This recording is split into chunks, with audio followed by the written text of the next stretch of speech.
kutubxonadagi o'sha sinf rahbarlari bilan birgalikda hamkorlikda ishlab, mana shu bolalarimizni hozir ko'proq kitob o'qishga jalb qilishimiz kerak. Kitobxonlik haftaligi o'tkazilyapti.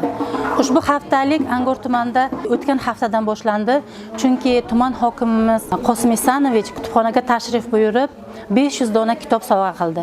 Buning davomi mana tumandagi barcha tashkilotlar tashrif buyurib kutubxonaga kitob sovg'a qilishdi. Biz bundan juda xursandmiz. Bu hafta davomida kutubxonada kitobxonlik kechalari, viktorinalar, har xil uchrashuvlar, ijodkor va shoir yozuvchilar bilan uchrashuvlar o'tkaziladi.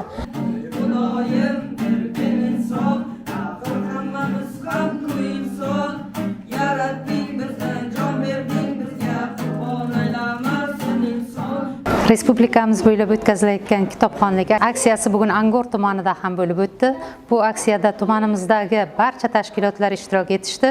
Shu jumladan Angor tuman sanitariya epidemiologik osoyishtalik va jamoat salomatligi bo'limi tomonidan men o'zim qiziqib o'qigan kitoblardan 20 dan ortiq badiiy adabiyotlarni bu aksiyada ishtirok etish uchun kutubxonaga taqdim qildim. Xoqonga uzatib moqlar oyini, bog' shamol bo'lib yo'qlagan diyor.